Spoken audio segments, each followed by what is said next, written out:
Shalini comes from a family of philanthropists. Her grandfather, Ram Narayan Chelaram, was a philanthropist all his life and helped build colleges, schools, hospitals in the city of Bangalore.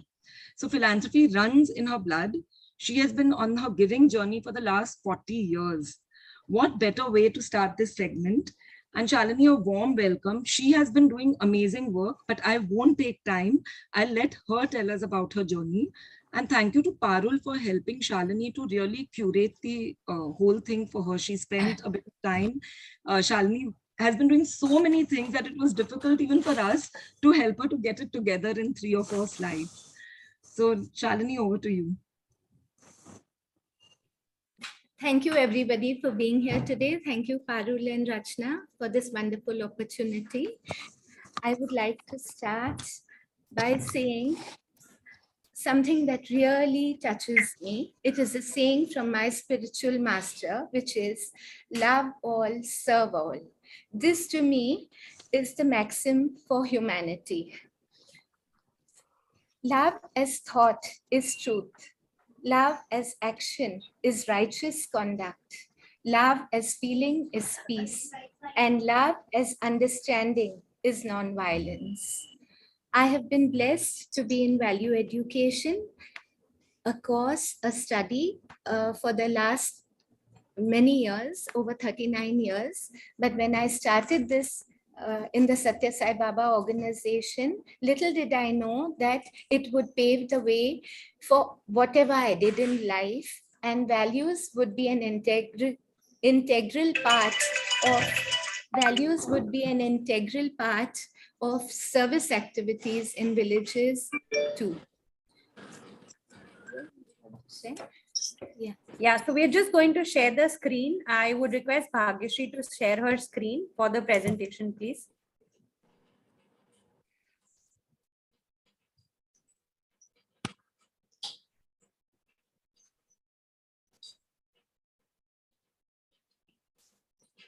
Bhagyashree, we can't see the screen. It's the other screen. We can see your... Okay, I can start.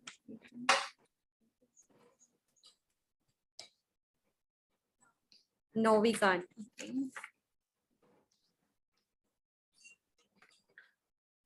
Okay, meanwhile, Shalini, you can start. My key areas of work have been Bal Vikas, which is the blossoming of a child. But just like a lotus that blooms in muddy water and is still unaffected by it, we endeavor to introduce children to the values they carry within themselves, to make these blossom through their own thoughts, their words, and their actions. We have been working with this program in schools, in home classes, which are called Bal Vikas. In school, this program is called the Education in Human Values Program. Dimple and I have done this program in St. Mary's, DAV Public, Symbiosis. We've had teachers trainings. We've had, special groups with behavioral problems. And this is an integral part of my work, education in human values.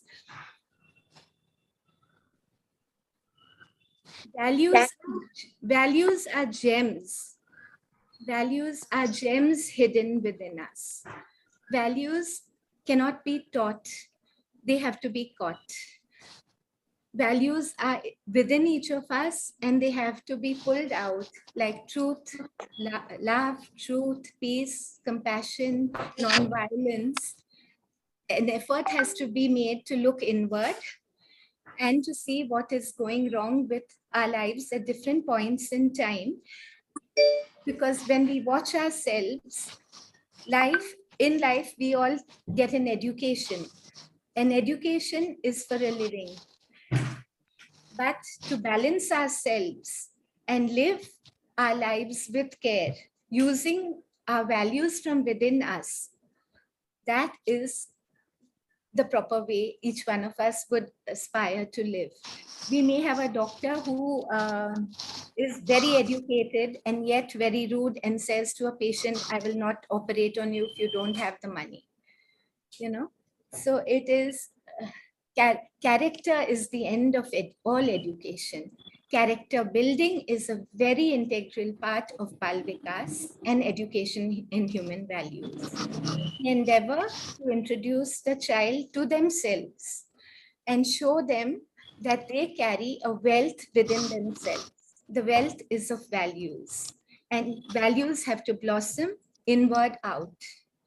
Just like the lotus that we saw earlier, it grows in muddy water, but it blooms so beautifully, unaffected by the muddy water. Just like that, each one of us too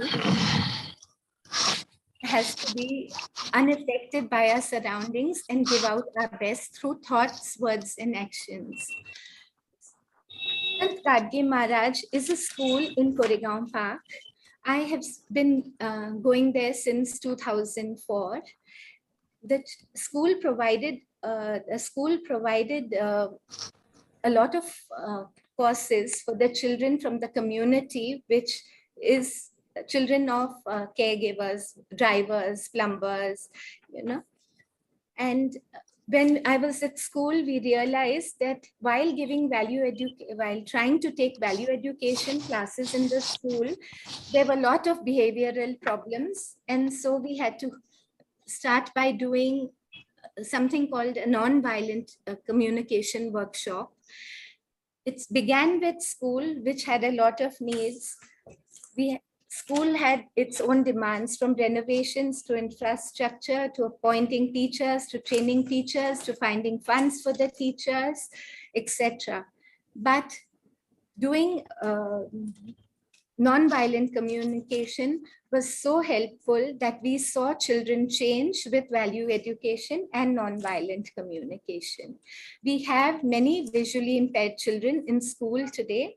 They have joined us 3-4 years ago. They are doing brilliantly. We ask for support in ideas to support these visually challenged children in school too. Slums have been an integral part of the work we do too, and also many rural projects. Now, we have lists of slums, and we have tried to help with livelihood programs for dropouts for women in the slums, and support them through courses that they did for like mobile repair, tailoring, beauty parlor, and spoken English, etc.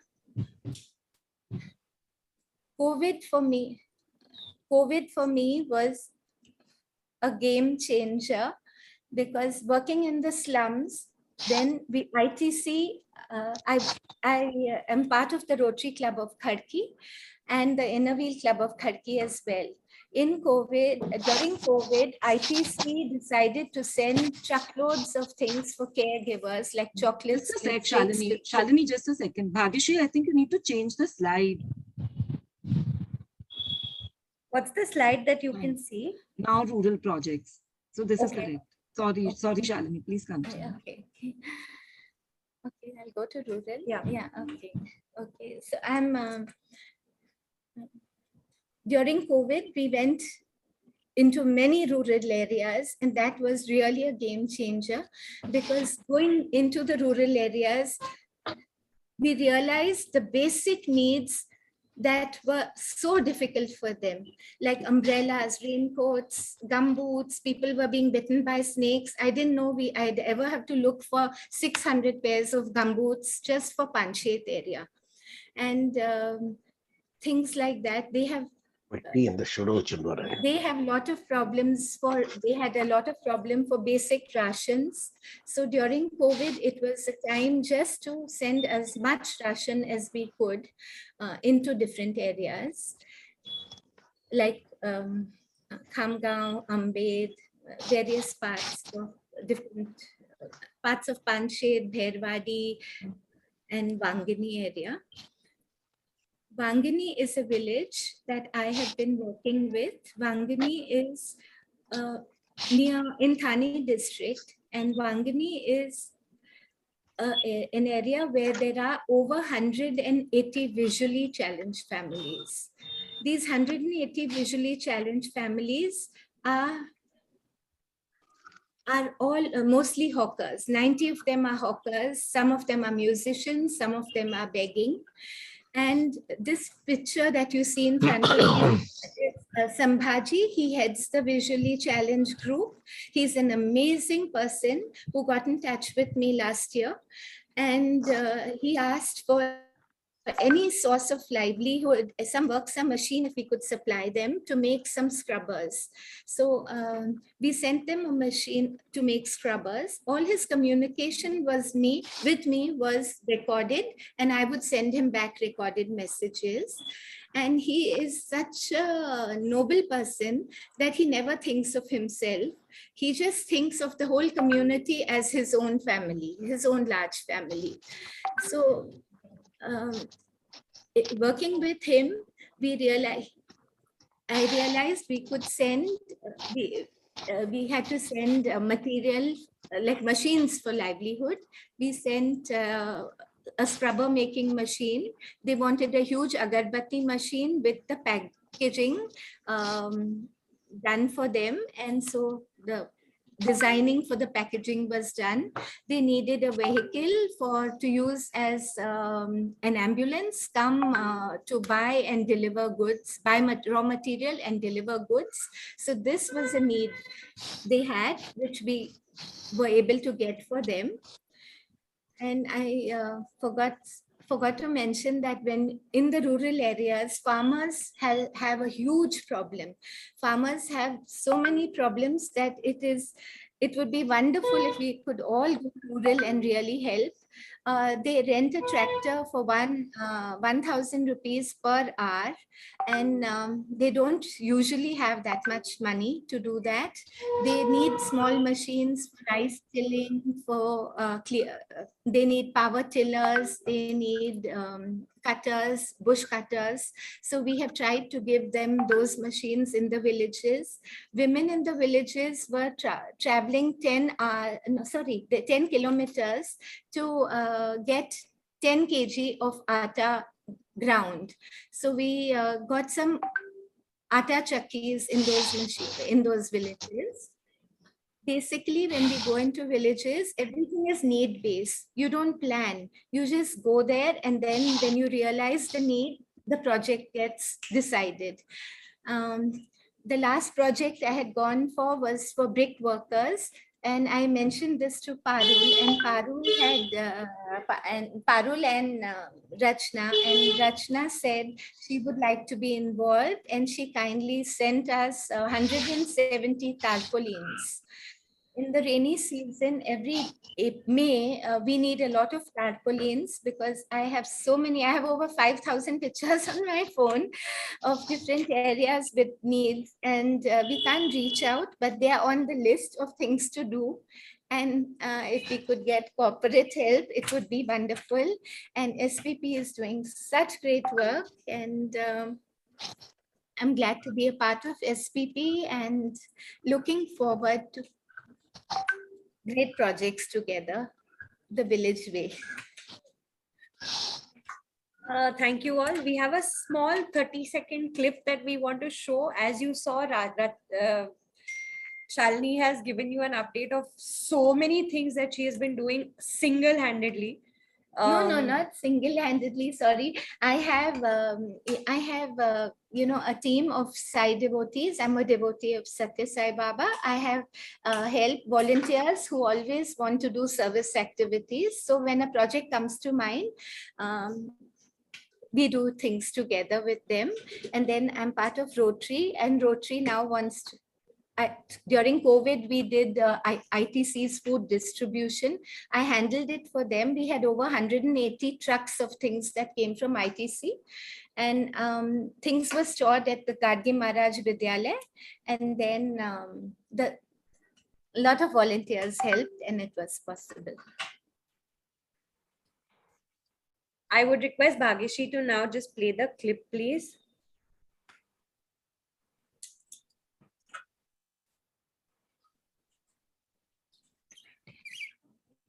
It's not playing. It's not that slide.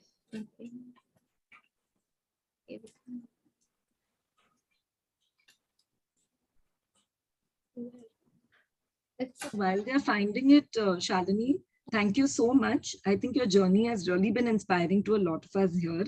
And we all know that whatever has come in these 15 minutes is just the tip of that iceberg. And there's a lot more that you do and a lot that goes into it. So thank you so much for sharing that with us. I think, Parul, there's a glitch and it's not playing. Yes, it's not playing. So I guess I'm just going to send that video out to everyone Absolutely. on WhatsApp because Yes. we are running out of time. Bhagesh, you can stop sharing. Thank you, everyone. Thank you, Shalini. Thank you so much for taking us through your journey. Just to quickly sum it up, every partner meeting, we will take on a partner story like this. It's their philanthropic journey, which is other than SVP, because SVP for some is actually a very small part of the philanthropy that they do. They do a lot outside of SVP. So we wanted to capture that, which is why this 10-minute thing was done, which we will continue doing every partner meeting. And now we have our special guest here. We have Divyanshu here to talk to all of us. Some of you already might know Divyanshu, but I have sent a formal introduction on him, but I'm just quickly going to tell you that he's one of the most amazing people that I've ever met. And actually, I've never met him. I've only interacted with him on calls. He is a phenomenal person to speak to, interact with, and you've seen what all is there. He's going to talk about it, but he was also featured by Epic Channel, and I've seen his entire journey from cycling from one place to the Khardungla Pass. So it's quite amazing the things that he does, and you will hear it from him. So Divyanshu, over to you. Thank you. Thank you, Parul. Can you hear me? Can you hear me? Yes. Excellent. Yes. Excellent. Yes, we can hear you. Thank you so much for this opportunity. And I'm deeply humbled and inspired by listening to Shalini. I'm surprised our paths haven't crossed because I spent quite a bit of time at Puttaparthi. I've stayed there, got a lot of inspiration there, worked a lot in Wangani. So lots of parallels, Shalini. I'm surprised we haven't met yet, but inspiring journey. And thank you for sharing that. For me, I just do what I do simply because I believe I have health, I have education, resources, and most importantly, I do what I do because I have privilege. And simply because of that privilege, it's just my duty to do what needs to be done to solve some of the wicked problems this world has.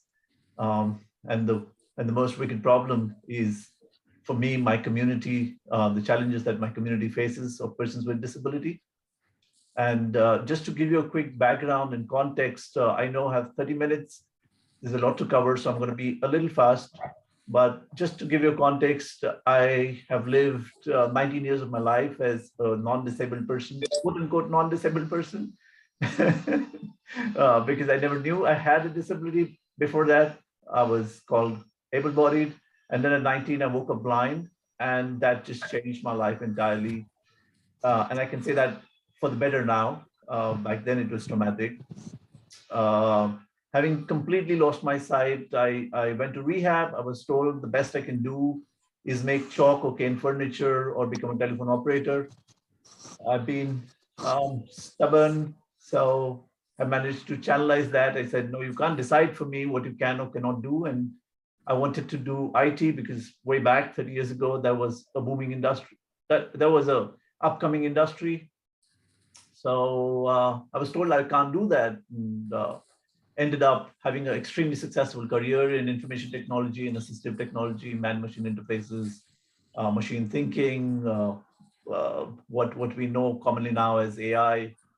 We started to work in that about 30 years ago. Went on to then pursue my clinical psychology and cognitive neuroscience. Was what I believed would be easy to learn about the human brain.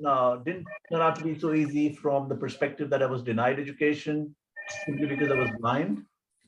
And I was told that, oh, it's science, it's experiments, it's apparatus,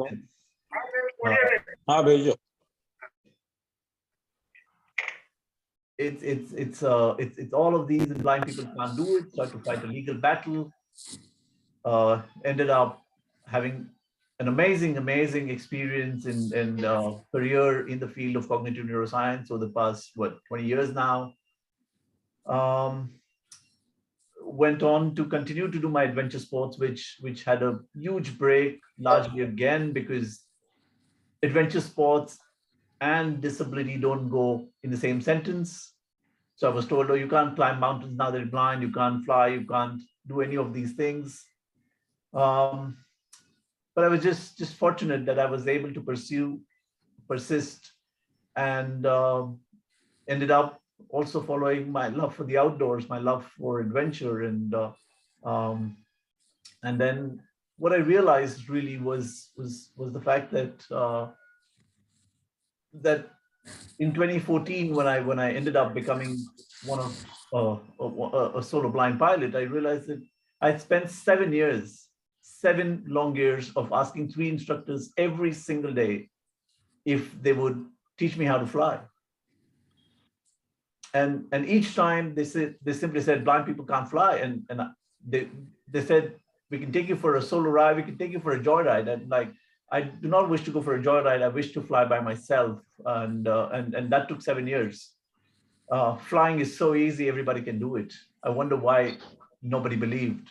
And that's really been the big challenge that I have realized over the 25, 30 years now being blind. The biggest challenge is not really the disability per se. The biggest challenge is that disability is just a medical condition. It's not a problem. The fact that I can't see is not a problem. It's just that. The biggest challenge for my community of people with disability is the fact that we struggle with attitudinal barriers. And these attitudinal barriers that we face are simply from the perspective that I don't have accessible education. I don't have mainstream education. People with disability don't have ramps or accessible infrastructure or jobs. And all of these lack of opportunities, all of these systemic things is a social construct. It has nothing to do with my disability. The handicap is really the fact that we don't have any of these things. That's the real handicap. And that's a social construct. That's something all of us are responsible for, because each one of us here is responsible for the way we create this world. And if we have to change that, then we have to change the attitude surrounding disability, because disability has a lot of social stigma, lot of stereotypes, lot of biases that people hold simply out of ignorance, because people with disability have been the most marginalized communities around the world. You have 200 million people. If you look at the recent WHO report, 1 in 3 people in the world need some form of access. 200 million people in India have some form of disability. 1.3 to 1.7 billion people around the world have some form of disability. And if that's the number, where are we? Why don't we see them? Why don't you see them in schools? Why didn't we never go to school with somebody with a disability? Why don't we see them in cinema houses, restaurants, parks, public spaces, workspaces? It's simply because, one, half of them are locked inside their own homes, never introduced to the world. Because who will marry their sibling if the world finds out? Or the mother is considered to have sinned, and hence the relatives then blame her. So many of us are never introduced to the world, and the other half may have admission to one of the best universities, but how do you get there if public transport is not accessible? Because private transport is meant for the privileged. So you end up not getting that education, you end up not getting that job, and it's just a vicious cycle downwards. So putting all of this together, putting my education in cognitive neuroscience, I worked largely in the area of beliefs, changing beliefs. And I said, how can we change beliefs? The best way we can change beliefs and attitudes is through play.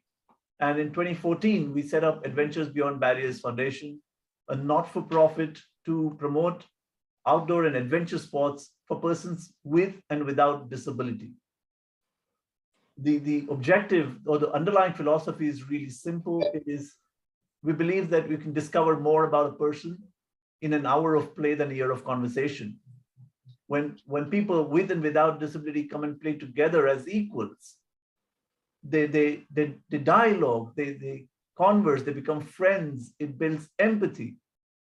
And that is what shifts people's beliefs and attitudes. And we have people who are CEOs and HRs and MDs and education heads and architects and software designers who previously never knew somebody with a disability, and now going back with so many friends with disability and bringing about organic change within what they're doing. Everybody doesn't have to start an NGO. I recommend nobody should start an NGO. But you can influence so much of change within what you're doing. We have CEOs who've gone back and hired people with disability. We have architects who promise to build every single project, future project, to be accessible. We have software designers who now understand the need for accessible software. And that organic change is what we have witnessed through the past 8 years. And it's been tremendous, tremendous. I can't even begin to tell you the confidence and self-esteem that comes to people with disability just interacting with the mainstream world as equals, by climbing mountains together, by summiting some of the highest peaks, by cycling, running marathons, scuba diving. Everything the world has said is impossible. And we work with cross disability. So we work with paraplegics, quadriplegics, blind and deaf, amputees, quadruple amputees. No matter what your disability, we can do all kinds of adventure sports as equals. And that's been the core of our work for the past 8 years now. That's been absolutely the core of our work. We also realized that we needed a physical institution, a physical space, a physical model, a place where people can come together throughout the year, which is a safe place, which is completely accessible, where people can enjoy all of the adventure sports we're talking about. Alongside able-bodied people, we wanted a center for inclusion, a center where we can have people experience inclusion, have people experience these curated programs, and have corporate leaders come and participate. And that's the place that we envisioned. I'm really happy to say we got land about 50 kilometers from Pune. Two of the three phases are already complete. We got 70% funding secured. And I'd like to share a little bit about that project here. It's a short video, and Nimisha, if you could share that video with everybody. Yes. Sport has the power to change the world. It has the power to inspire.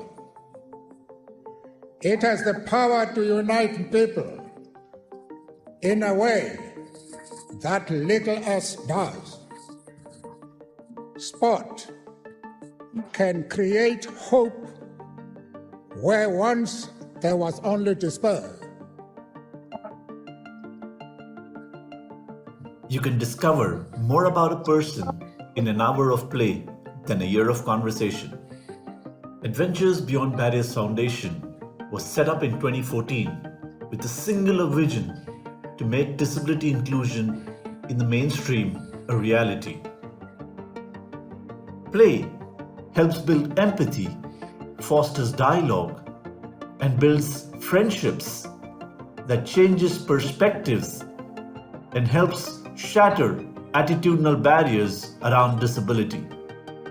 A magnum opus project is to build India's first accessible outdoor adventure and development center for persons with and without disability. This is being built on a 3-acre property at Dhanap in Velle Taluka, 60 kilometers from Pune.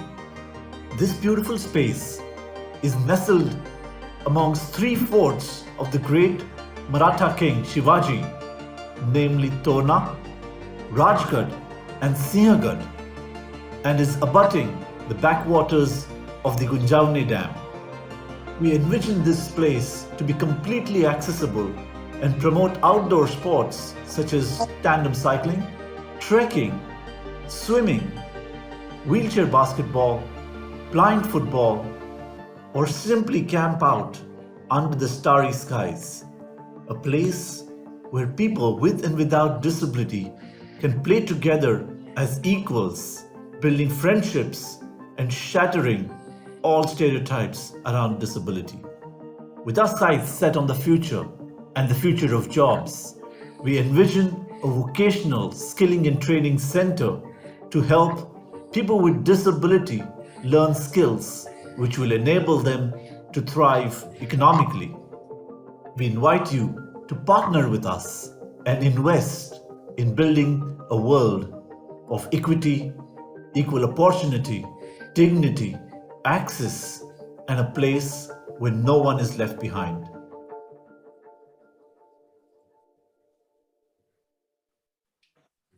So yeah, thank you, Dimisha. So this is one of our dream projects, and this work continues. Just to give you a quick example, a tangible example of what we mean by the power that sport has to change the world. We are inclusion allies with Tata Mumbai Marathon, which is Asia's largest marathon. And in 2020, Jan 19, 2020, we had 125 CXOs of Fortune 500 companies run alongside 125 runners with disability. This entire experience must have been about 4 hours. For 2 months down the line, by March 7th, we had 3,500 new job openings created from within this pool of 125 CXOs. That's the power of sport. That's the power it has when we have champions running and bringing about change. We also talked about the future of jobs, and that is something that is keeping me awake at night, especially after the COVID pandemic, because a lot of people lost their jobs. Shalini was referring to Wangani, where there are a lot of hawkers. It's sad that hawking has been banned on local trains now. These hawkers are out of jobs. A lot of other people doing service level jobs have lost their jobs, and that's one of the reasons why I'm keeping awake, because what we realized is the kind of vocational skillings that are currently being deployed or being done for people with disability have no real future, have absolutely no future, because they have no economic growth, and there is a lot of challenges there. So we look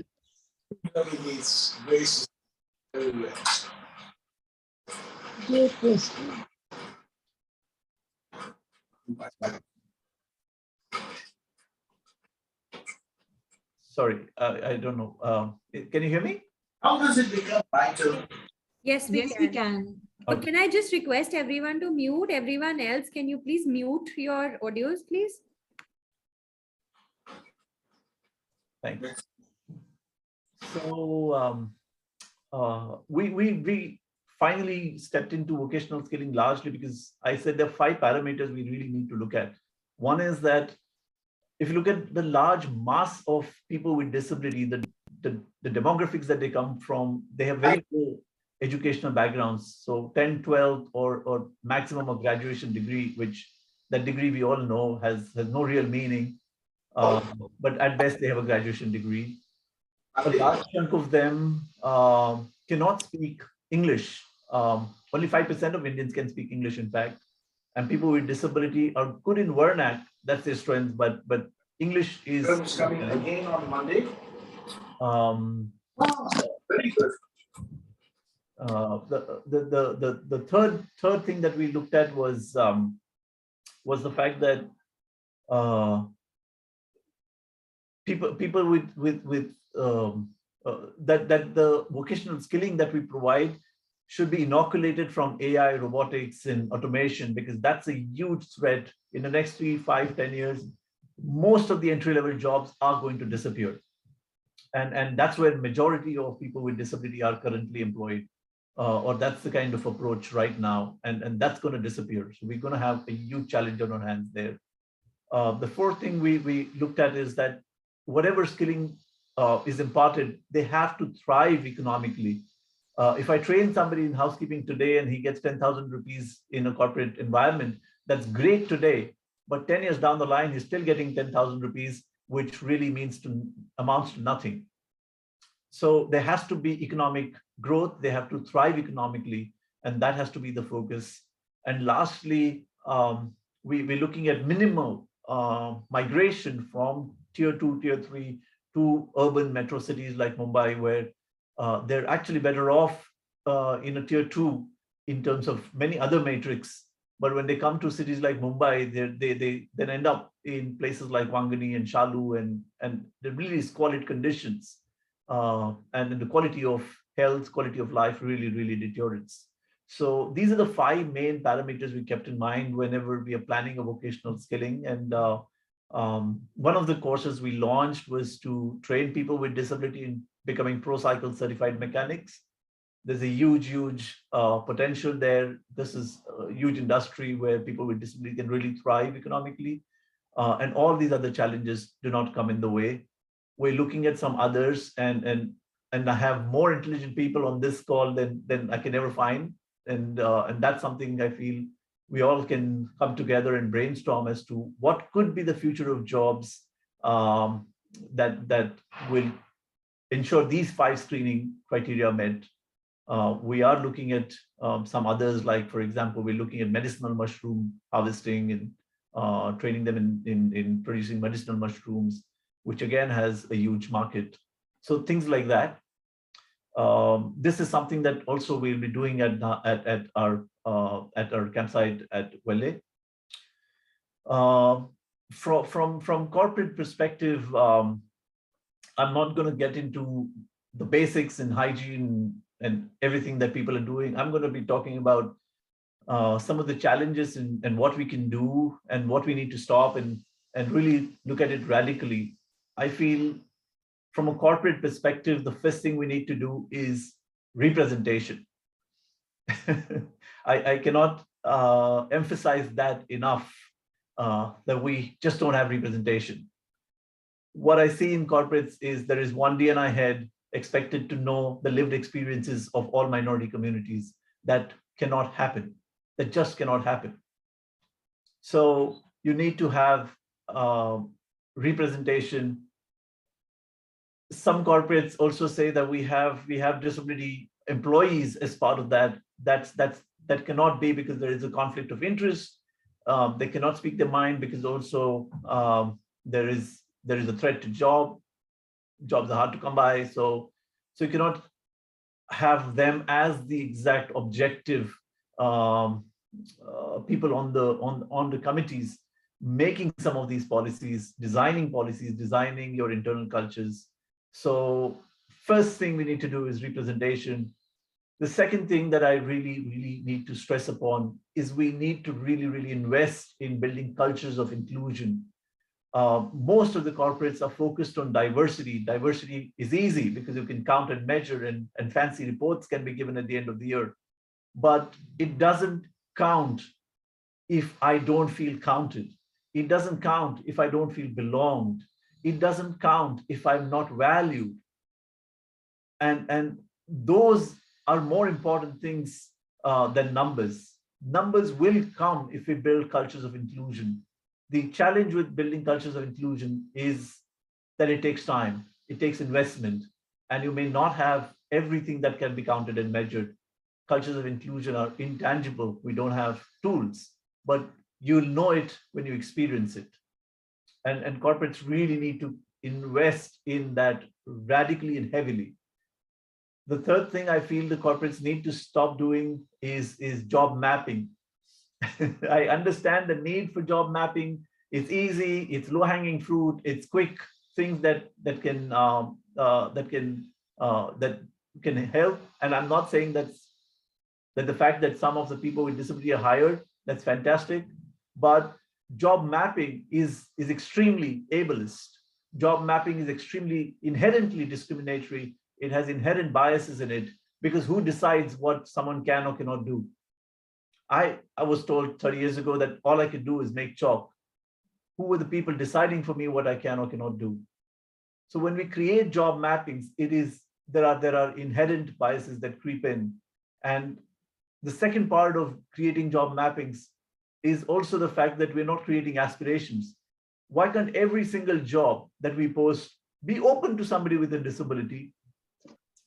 Initially, we may not have the supply side. I understand there is a challenge on the supply side, but the supply side challenge is simply because we've been marginalized for centuries, for decades.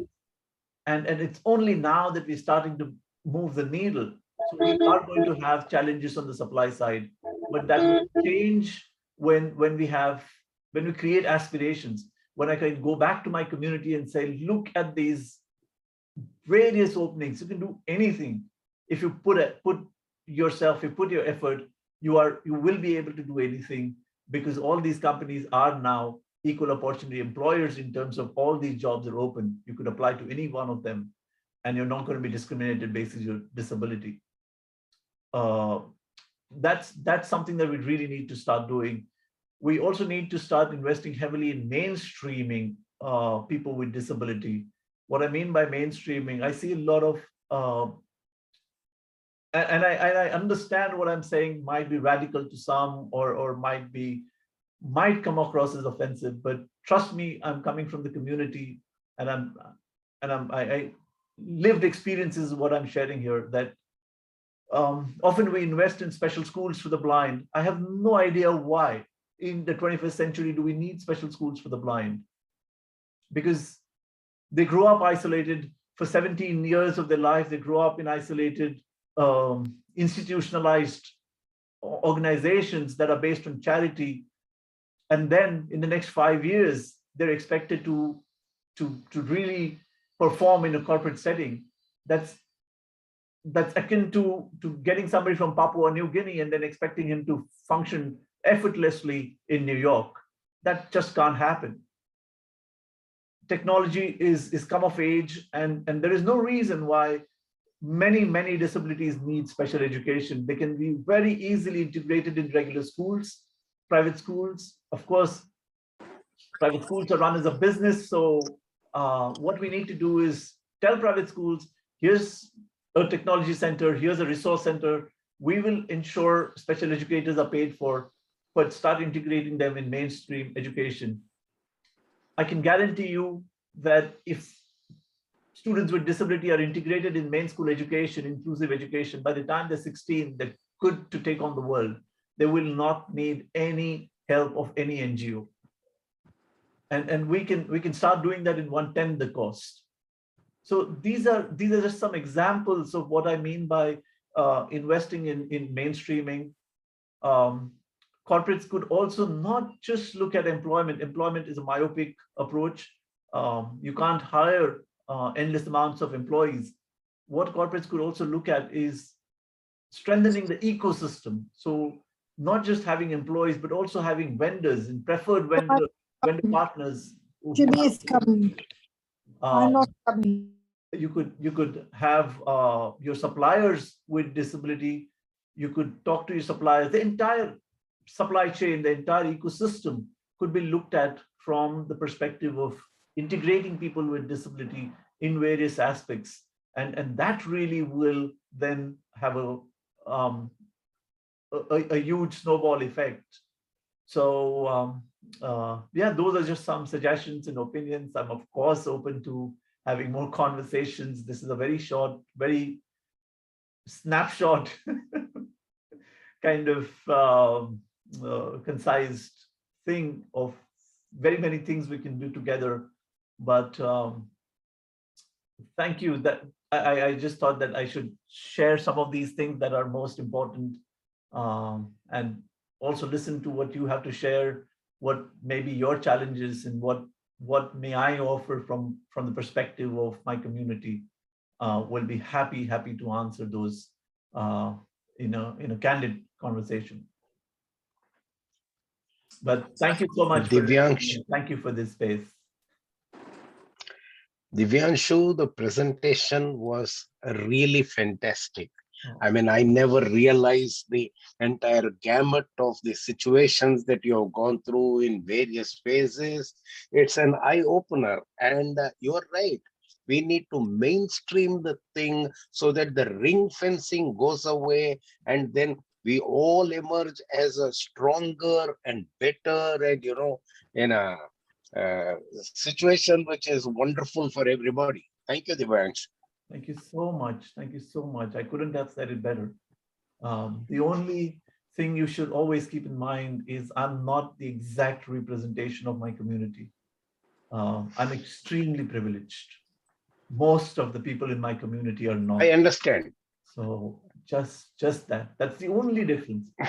If I could achieve all of what I achieved, if I could do that, I truly believe that most of the people in my community can. It's just that we need these opportunities.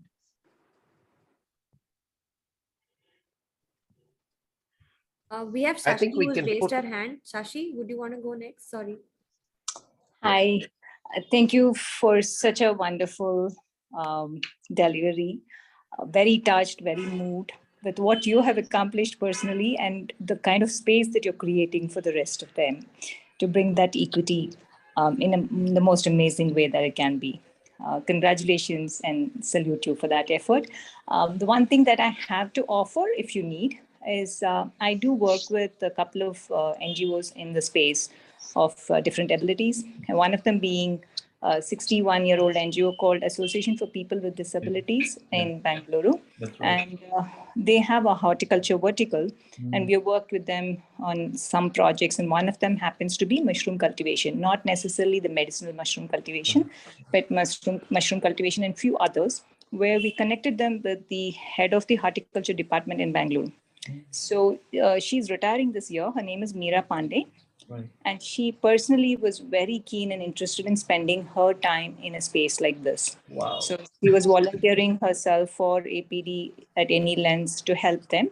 APD does not seem to have the right uptake for that program yet. So if you guys are interested in connecting with her, I'm happy to do an email connect with Parola with you directly. Yeah. Fantastic. Fantastic. I'm looking at medicinal mushrooms because they have a high value and premium. Absolutely. This was bagged from a mushroom from bag to the tabletop or something. So they give it to you in a bag and you can harvest it at home. That was the interesting idea they were trying to promote. And it was an 8 lakh investment is what she was looking at for APD. In any case, I will just do the connect and you can take it forward. Thank you so much. Thank you. Thank you, Shashi.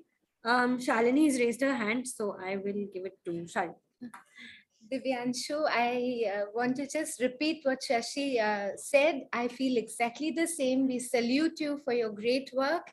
Your work has been so inspiring and you have really made a difference in the lives of so many and continue to do so. And I shall get in touch with you to learn and to help Bangani, the visually challenged group over there. Absolutely. Thank you so much. Thank you, everybody. Thank you. Any other questions? You could raise your hands, or I think you can just even go without raising your hands. Mayor is next. Yeah, thank you very much, Divyanshu. You really opened my eyes in terms of especially the fact that you mentioned that the biggest challenge is our own attitude and barriers.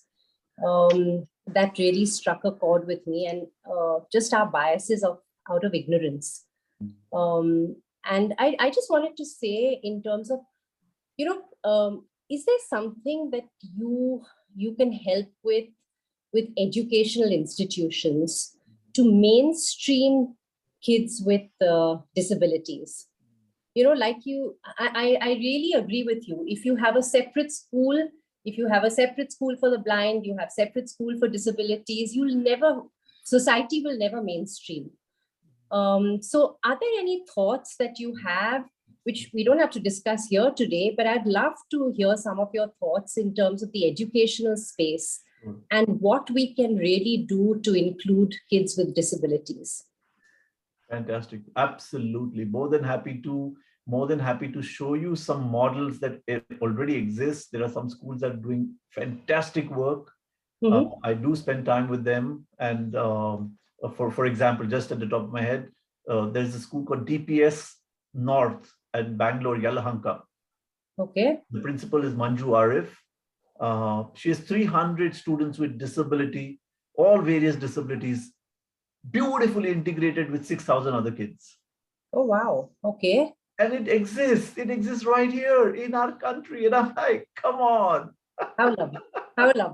How, it's just amazing. And if she can do it, so many more can. Great. I'll connect with you, and then maybe we can see how to connect with her or whatever. Take it forward. I'll be happy to. Thank you. Yeah. Just to add to that, Shalini also has a great example right here in Pune, Mayor. Shalini, would you want to say that? Yeah, Divyanshu, I want to share something that would make you happy and that made us very happy. 3 years ago, we had been approached by the blind school in Koregaon Park to take children into Gadge Maharaj Vidyalaya for the 8th, 9th, 10th. Right. The school was wondering what will they be able to manage, but they said, let's take it on. This has to happen. Inclusion has to happen. We did take in the children, and the teachers did wonderfully with them. The children were, in fact, they had come to teach our urban kids how to work harder. So it was the visually challenged who taught the urban kids to work harder. They've excelled. They've done beautifully in the last 3 years. Their scores are much higher. And one of them recently said one of the kids recently said to me, he said, in this exam, mere ko 95% to milega hi milega, you know, and all the others were hesitant about how they've done, but these are so confident and wonderful.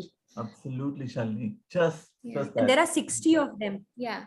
Wonderful. Yeah, we have 60 children in school who are visually challenged here in Koregaon Park, and we are looking to find avenues of livelihood, direction for their future education and things. So whoever would like to help in this space, please get in touch with us to help the children. I'll be more than happy to associate and do whatever little I can. I love that school and love the kids there. One thing that most people may not know is that in special schools around the country for the blind, maths and science is exempted after 7th grade, which means you will not find blind people in STEM education, which is why then we find a huge gap in the supply side because they've stopped maths and science after 7th. And most people don't know this, that there's no reason to stop maths and science. It's a disservice. Yeah. It's a disservice. We have Anu auntie raising her hand. Rachna, I will ask you to wait. We let her go that's first. Okay. Yes. Thank you, Divyanshu. You've done amazing things which we with sight have not achieved. So my heartiest congratulations to you. Thank you. But I have a request for SVP. You have not shared with us the struggle you went through when you became blind. You know, we have everything and yet we grumble, we crib, we feel sorry for ourselves. Yeah. How did you overcome these feelings and take up the most challenging sports and then other social issues beyond yourself? So if I can request SVP to have sometimes another session talking about that, it would be most helpful. Thank you. Thank you so much. Thank So you. Anu aunty, maybe he can touch upon it, because my question was very similar, that if you could talk about your challenge, Divyanshu, this is Rachna here, and also how do you help people who come with challenges to you, how do you help them to overcome their mindset? We are talking of one side where how can people help, but how are you helping the people or changing their mindset? Right. And just to add one small little thing, like Meher, what has really touched a chord for me today is that the disability is not a challenge, but it's really our attitude which is the challenge. So Divyanshu, really over to you. If you can just briefly tell us a bit more of what Anumanti also asked. Sure. Well, I can say this, that I can say this today, that definitely when I woke up blind, it wasn't easy. I went through the same grieving process of anger and denial and bargaining and grief and depression and all of that. And I was sitting in my pity pool, and I had a perfect excuse to just sit in my pity pool, right? The world around me said, oh bechara, are ye to andha ho gaya, ye kya kar sakta hai? And everybody just let me be. I mean, they just let me sit there. And I was there for a long time. And then I went to rehab, and this is what I was told. This is a premium rehab. They are sitting on tons of money, even today. And this is what they told me, that this is the best a blind person can be. The only problem for them is I'm extremely stubborn, and I just can't. I refuse to accept. I'll work 48 hours. I work non-stop. I work until I die. If I want to do something, if I really love something, if it's worth dying for, it's only worth doing if it's worth dying for. And I said, no, this I can't agree. I can't accept this. And then one fine day, of course, my friend helped me with an interesting perspective, which really over the years has helped me in many ways. He said, Divyanshu, you put your blindness is the worst thing to happen to you. I'm like, of course it is. It's catastrophic. It's awful. And on a number line, I said on a 1 to 10 scale, I put it at 10, the worst thing to happen. And he's like, yeah, but is it possible that you're not just woke up blind, but blind and deaf? Yeah, where would that be? That be 20, 30, blind, deaf, mute? Yeah, possible to have woken up like that. Blind, deaf, mute, unable to walk? Absolutely. And he's like, where would that be? I'm like, that would be a 200. You rather kill me? And he's like, oh, that won't help anybody. So he's like, now put it back on the number line. All these other things could have happened, but did not happen. So if you put it all back on the number line, where does your original blindness go down to? It goes down to 1, a minor insignificant hassle, nothing more, nothing less. And suddenly that shift in perspective, I realized, hey, actually, I can still talk, I can walk, I can read, I can write, I can climb trees, jump into lakes, fly. People won't let me fly. That's a different problem. But I can do everything. And then I was stumped because I said, hey, what is it that I can't do as a blind person that I will be able to do as a sighted person? And till date, I don't have an answer to that. There's really nothing that I can't do as a blind person. And the situation is still the same. It's just my perspective. And I really believe that's life. We create our realities. We create the realities we want just by the perception of things. Nothing is really real. It's just our perception. It's our thinking. And that thinking is in my control. 100%. It's in my control. My mind is in my control. Even if my aircraft is stalled at 10,000 feet, I'm falling to ground to certain death, there is still time. And what happens between those 10,000 feet are choices I make. And interestingly, it's those choices that keep us alive in extreme adventure sports. And those choices I make in my mind. It's in my control. Most people fight the situation. We have no control over the situation. That's just a delusion. That's just our delusion that we have all the control over the situation. We really have none. And also that everything around us, people's behaviors, events, circumstances, situations, are neutral by default. They have no value in itself. We give it value. And I guess it's these things that really helped me. It's these things that that really shaped who I became. And today it's the biggest gift.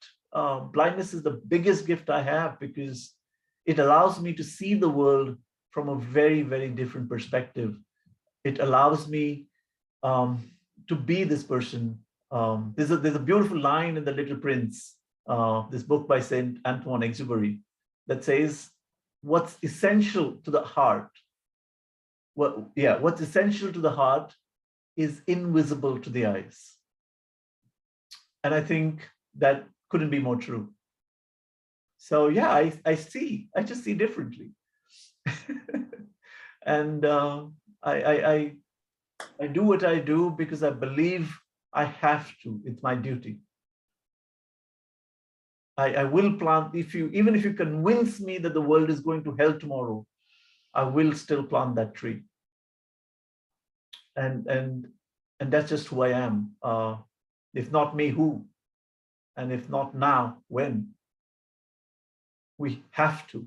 We just have to make this world more empathetic.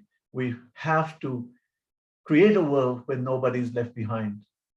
And we have to do that today, right now.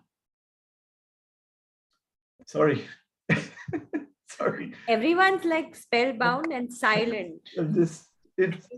It's just me. I'm very passionate about this. I'm very passionate about the world I dream of.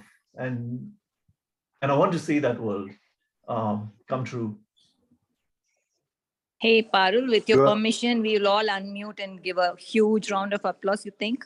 And a standing ovation for Divyanshu. I want to give you standing ovation. Thank you. You're very kind, all of you. Very kind. And you all are doing such incredible work. I'm in very august company. There's a little anecdote that I want to share, because this was a conversation I had with Divyanshu just about 2 hours ago. And I asked him saying, have you ever made a presentation to SVP before? His answer was no. So I asked him why. I mean, he knows a few Bombay partners really well. They have been supporting him through his journey and they've been working with him. He said, you know what, Parul, I wasn't really prepared that time. I wasn't prepared to open up my world. I wasn't prepared on talking about what I've been doing, what I've been dreaming, the project I've been trying to work on. So I never presented anything. And this is the first time I'm actually presenting to SVP, because now I'm all set. Now I'm all ready. Now I'm ready to take on what is coming. So, I mean, that was something that really struck with me, that here is a guy who has been asked to, I mean, I'm sure 3 years ago, 4 years ago, everyone asked him to present. But here is a guy who clearly says that, no, I am not ready. I am not going to present. I will come and present to the gathering only when I am ready to do it. So it's exactly, the opposite of so many others we meet. Interestingly, all my conversations, I've realized that he thinks exactly in the ulta manner than all the others. So that's something that I just had to tell you all. And any other questions? We have time for one more question, but in case any comments anybody would like to share, anything? I would just like to share that, like the saying is, even a 10,000-mile journey starts with the first step. If you don't take that first step, it always remains a 10,000-mile journey. And Divyanshu has shown us that, like he said, till my last breath, I will keep on planting those trees. It is true. It is very important to keep up the positive energy. I think the energy will do half your work. Thank you for this wonderful presentation, really. Thank you. And thank you, Divyanshu. Nothing is impossible. Nothing is. If you can imagine it, absolutely. You've already created it. After that, it's just manifesting it. But if we can imagine it, it's already happened. Yes. Yes. The big takeaway for me from what Divyanshu has shared is that, this whole concept of differently abled or normal should just be done away with. And that is the ultimate in mainstreaming. And that is a very, very fundamental perspective he shared. So really, thank you for that. There are only two kinds of people in the world: people with disability and people who haven't found out about it yet. Right.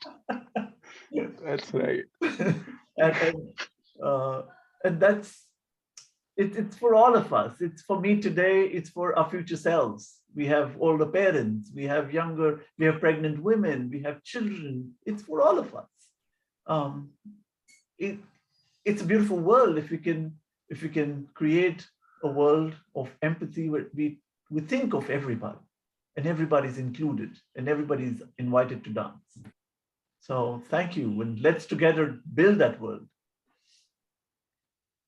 Yes, we will. Thank you. Any other questions? Or I will formally give my vote of thanks to everyone.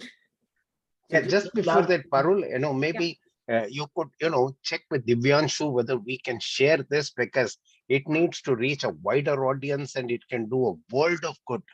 If we get these things, the presentation of today, just if that is possible, it'll be nice. More than possible. Sure, I will share the Divyanshu. If you could share the presentation with everyone, with me, I'll share it with everyone. Sure. And also, with your permission, I'll share the recording of this conversation with everyone. Yes, please. Yeah. That can and just one last thing, we work a lot with corporates in getting their employees and leadership to come and play with us, because we really believe that the unconscious bias trainings that happen through PPT never change anybody's beliefs. Nobody's going to raise their hand at a PPT and say, oh yeah, I have a problem with somebody with disability. But when they come and play, experience paradoxical beliefs, they experience paradoxical things that when they come and say, hey, how is somebody who's quadriplegic going to scuba dive? And then they do it with them, they experience that. Now they have a paradoxical belief and experience. Two opposite ideas cannot stay in the mind at the same time. One has to go. And that's change. That's the model of change. So we work a lot with corporates, getting the employees to come and participate, engage, even in like a one-day experience. But that one-day experience is what they remember for the rest of their lives. We work a lot with schools because I really believe children are the future of tomorrow. They're very malleable, they're very open, but if we can start this early on, we'll create tomorrow's leaders that are more empathetic. So you're all welcome to come and play with us. Divyanshu, thank you so much for letting us into your world. Really, really beautiful, honestly. And we will take that upon, we will reach out to our partners and maybe, plan a visit or come out to play there with you. It would be lovely. So thank you so much, Divyanshu. Thank you. Thank you, Parul, for organizing this. Thank you. Yeah, what I think is it's a fantastic way of sensitizing the, normal abled people that they think they are. And if you do it instead of verbal, you do it practical, and that's the best way to sensitize. Yeah, absolutely. Yeah, it's wonderful. Just play. And then people with disability also come and say, oh, भैया हम ये पहाड़ कैसे चढ़ेंगे, हमको तो बोला है कि हम चढ़ नहीं सकते. Yes, I mean, able people are unable to do it, Or able people ask me, how will they do it? I'm Correct. like, don't worry about them, you worry about yourself. Yes, that's wonderful. You climb a mountain one step at a time. Yep. So play Great. is the best thing. So come and play. That's all. Yep. Thank you. Thank you. If you all could just hang on for 2 minutes, I just had a quick chapter update to give, but looks like nobody seems to be in the mood of listening to a chapter update, looking at everyone's faces. But if I could still take that 2 minutes, I am going to do that. Sorry, but just hang on with me for like 2 seconds. I'm just sharing my screen. Speed talk. So is this the point where I can log off, Parul? You can stay, Or- Divyanshu, absolutely no problem if you want to stay. It's a very quick chapter update, nothing much that you can't be privy to.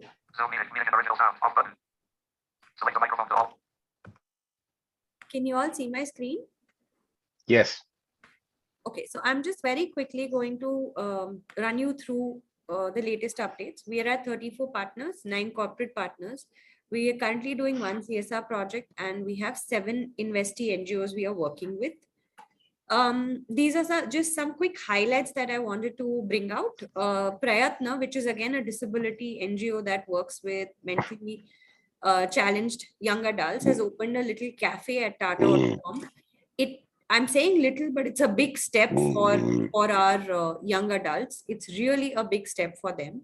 And that's happened in the last month. Our new program manager, Bhagyashri, has joined us on the 9th of May, and she's also here with us today. And she's here to strengthen the chapter. I'm very happy she's with us.